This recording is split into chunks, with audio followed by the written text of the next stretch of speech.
Congressman Jim Banks joins me now. As we mentioned, Speaker Pelosi vetoed his nomination to the January 6th committee last year.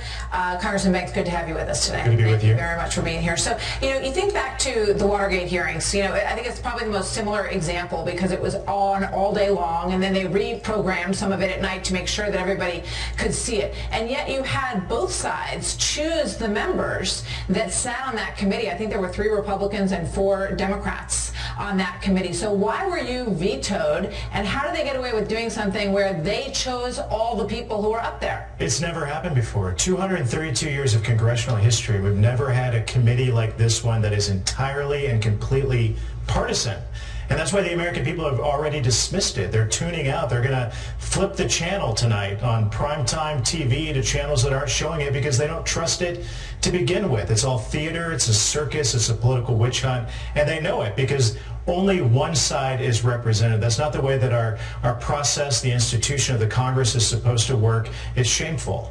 So what do you think are the lessons learned from January 6th? Because that's a significant question here. What did we learn? What can we do to make sure it never happens again? Well, first and foremost, the Capitol was not secure that day. There was a systemic breakdown of security and leadership within Capitol security, the top levels of the Capitol Police. Why was that? When Pelosi kicked me and Jim Jordan off the committee and said we weren't allowed to serve on it, we still went to work, and we've conducted dozens of interviews ourselves with Capitol Police officers, other related to Capitol security, and we found serious issues related to how intelligence was gathered, disseminated. The head of the Capitol Police Union told me, he said that they weren't prepared for what happened on January 6th because rank and file police officers were never received the intelligence that was gathered that said something weeks before January 6th is something bad could happen that day. They weren't equipped for it.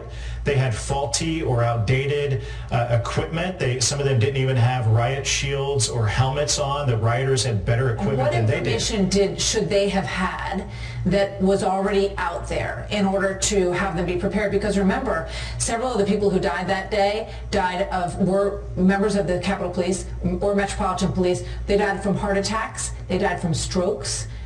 Overwhelmed. They should have been prepared for it. There was intelligence that wasn't shared. So there was a breakdown of security. And at the end of the day... That's what I'm trying to get at. Pelosi had the information. Who had the information and who didn't pass it along specifically? Yeah, I can tell you that it was within the bureaucracy of the Capitol Police. There were issues. There were problems. Now, and here's the big point. The big point is this isn't what you're going to hear about on TV, on live TV. You haven't heard about these serious issues or these questions raised at all by this sham January 6th committee because they're not interested in that. It changes the narrative away from the political witch hunt going after Donald Trump and their narrative to try to abolish the Electoral College, prevent Donald Trump's name from ever being on the ballot again, to go after and intimidate Donald Trump's former staffers. That's what it's all about. It's not about the serious issues that would go a long way to securing our Capitol and preventing something like this from ever happening again.